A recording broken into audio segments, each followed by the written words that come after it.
Este trimestre tenemos el privilegio de prestar oídos a Efesios. Efesios habla especialmente de tiempos como el nuestro, en los que el encanto del mundo y el paso del tiempo amenazan con entorpecer el discipulado cristiano. Acompáñanos al bosquejo de la lección de la escuela sabática junto al pastor Daniel Posé. Será emocionante y muy enriquecedor para nuestro crecimiento espiritual. Hola queridos amigos, seguimos dialogando juntos en este repaso de la carta del apóstol San Pablo a los Efesios. Hoy vamos a hablar acerca de la manera en que la persona y la obra de Jesús actúa sobre el cuerpo unificado de Cristo. Y vamos a centrarnos en Efesios, en el capítulo 4, desde el versículo 1 hasta el versículo 16. Ahí es muy interesante el planteamiento que Pablo nos hace acerca de la forma en que la iglesia, el cuerpo de Cristo, puede lograr la unidad. Yo pues, escribe Pablo, preso en el Señor, os ruego que andéis como es digno de la vocación con que fuisteis llamados, con toda humildad y mansedumbre, soportándoos con paciencia los unos a los otros en amor, solícitos en guardar la unidad del Espíritu en el vínculo de la paz. Bien, aquí se nos habla en primer lugar acerca de la unidad, de la importancia de buscar la unidad. Esa unidad que es fundamental para que el cuerpo de Cristo finalmente sea un reflejo de Cristo en esta tierra y pueda cumplir con la misión, con la tarea que Cristo le ha encomendado de ser la luz del mundo. Y en esta exposición que hace el apóstol San Pablo, menciona algunas cosas que son muy importantes para lograr esa unidad. Fijaros, él habla de andar con humildad, habla de andar con mansedumbre, de soportarnos, que no es aguantarnos, soportarnos, soportar, de soporte, sostenernos con paciencia los unos a los otros en amor. Fijaros qué interesante, porque aquí se mencionan algunos atributos comunicables de Dios, como pueden ser la humildad, la mansedumbre, la paciencia y el amor. Estos atributos que son de Dios y que Él incorpora en nosotros como imagen y semejanza suya desde el momento de la creación, hacen que nosotros podamos realmente trabajar a favor de la unidad. Tener un carácter cristiano, un carácter que nos lleve a tener actitudes cristianas de amor, de compasión, de misericordia, ser mansos, ser humildes, ser cristianos que amen a su prójimo, es realmente lo que permite la unidad en el cuerpo de Cristo. Solícitos en guardar la unidad del Espíritu, preocupados, afanosos, o sea, ocuparnos en mantener la unidad. Debemos luchar por la unidad. Y luego Pablo añade, en el vínculo de la paz. Y fijaros qué interesante, la paz es necesaria, pero esa paz, como ya dijimos en algún momento, es una paz que solamente la puede dar el Señor Jesucristo. Ahora, para que esa unidad se dé, las tres personas de la deidad actúan. Actúa el Espíritu, actúa el Hijo y actúa también Dios el Padre. ¿Cómo lo hace? Bueno, a través de 7 elementos que tienen que ver tanto con el Espíritu Santo como con Jesucristo y como con la obra del Padre. Fijaros lo que dice a partir del versículo 4, vamos a leer. A partir del versículo 4 dice, un cuerpo y un espíritu, como fuisteis también llamados en una misma esperanza de vuestra vocación. Luego dice, un Señor, una fe, un bautismo, un Dios y Padre de todos, el cual está sobre todos y por todos y en todos. Fijaros, ¿qué hace el Espíritu Santo? El Espíritu Santo hace que seamos un cuerpo. La unidad la hace el Espíritu Santo. El Espíritu Santo también ha creado el cuerpo de Cristo como el representante de Cristo en la tierra.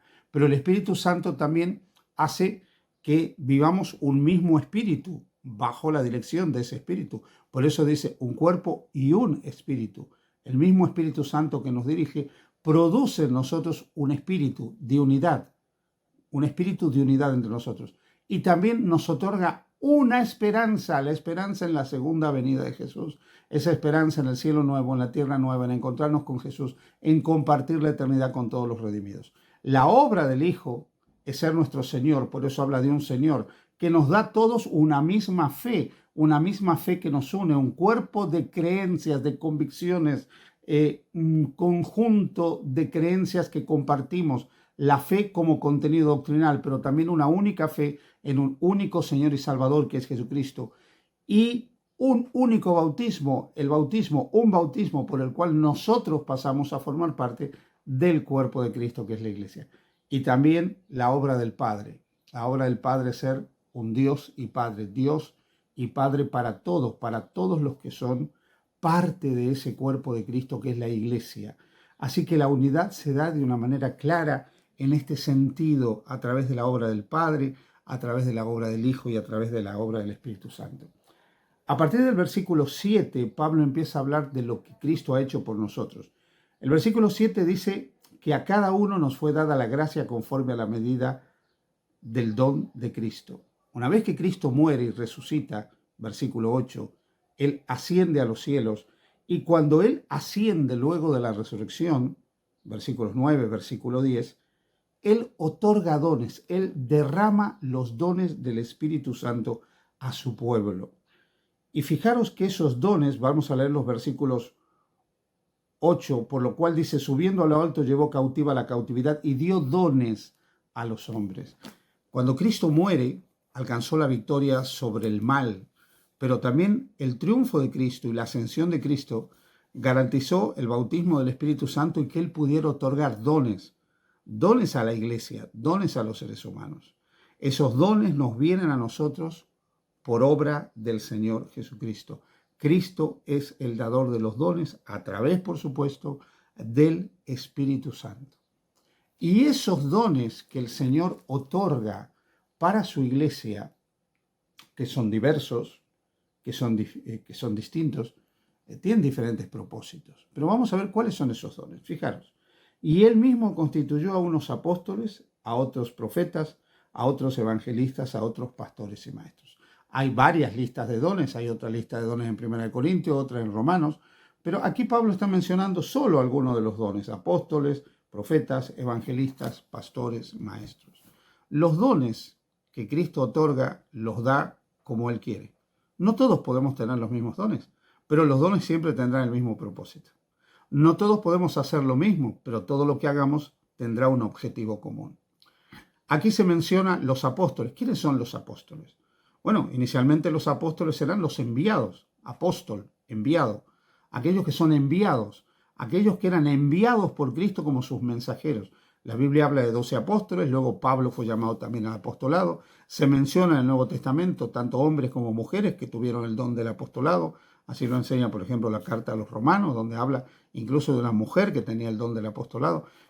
El llamamiento al apostolado es universal y no hace diferencia de sexos, porque los dones no tienen limitación de sexo. O sea, Dios no hace ninguna limitación en cuanto al sexo de la persona para otorgar los dones. Se puede ser apóstol, se puede ser profeta tanto hombre como mujer, una cantidad de mujeres profetas a lo largo de toda la historia de la salvación que se mencionan en la Escritura. Apóstoles, profetas, evangelistas, la Biblia también, en Romanos, habla de mujeres evangelistas, habla de hombres evangelistas, el libro de los Hechos también cuenta de muchos que se dedicaron al evangelismo. Priscila y Aquila, que eran un matrimonio, eran evangelistas. Todos aquellos que se dedican a la predicación del evangelio tienen el don del evangelismo. Y también habla de los pastores que de manera itinerante van llevando el mensaje y van sosteniendo a la iglesia y van dirigiendo a la iglesia, y también maestros, aquellos que enseñan la palabra de Dios. Bien, nuestra iglesia, la iglesia de Cristo, el cuerpo de Cristo, tiene personas que han sido comisionadas por Él, que son enviadas por Él, que son utilizadas por Él, que son dirigidas por Él para predicar, para enseñar, para consolar. Y en el caso del adventismo en particular, además de haber llamado a muchos hombres como líderes con el don del apostolado, como evangelistas, como pastores, como docentes, como maestros, también nos ha otorgado el don profético. También hemos tenido profetas en la persona de Ellen White. El ministerio de Ellen White fue extraordinario para lo que es la iglesia adventista y sigue acompañándonos la bendición de su ministerio a través de todos los escritos que ella ha dejado. El propósito de los dones, de esos dones que Cristo nos ha dado, es que todos lleguemos a la unidad, que mantengamos la unidad y que cumplamos la misión. Fijaros, versículo 12 dice, a fin de perfeccionar a los santos para la obra del ministerio. ¿Para qué son dados los dones? Para cumplir el ministerio. Los dones son para la predicación del Evangelio, para cumplir el ministerio de Cristo. No importa el don que tenga. El Señor me quiere utilizar como su ministro. Todos estamos llamados a ministrar. Todos estamos llamados a utilizar nuestros dones para que otros puedan conocer el amor de Jesús. Y estos dones también están dados para que todos lleguemos a la unidad y para que no nos dejemos llevar por diferentes vientos de doctrina, como dice aquí, y enseñanzas que nos dividen. Es muy interesante lo que dice aquí el apóstol San Pablo cuando dice a continuación, a fin de que todos lleguemos a la unidad de la fe y del conocimiento del Hijo de Dios, a un varón perfecto a la medida de la estatura de la plenitud de Cristo, para que ya no seamos niños fluctuantes, llevados por doquiera de todo viento de doctrina, por estratagema de hombres que para engañar utilizan diferentes estratagemas. Los dones son para unirnos, para que nos mantengamos unidos, juntos, sirviendo al Señor, y para que siguiendo la verdad en amor crezcamos. Pero mira lo que dice, siguiendo la verdad en amor, no sin amor. Sin amor no somos nada, pero con amor podemos crecer en unidad, y podemos ser un cuerpo bien concertado y unido, como dice el versículo 15, el versículo 16, para que finalmente, según la actividad propia de cada uno, podamos ir construyendo este cuerpo de Cristo que es la iglesia, edificándonos en amor.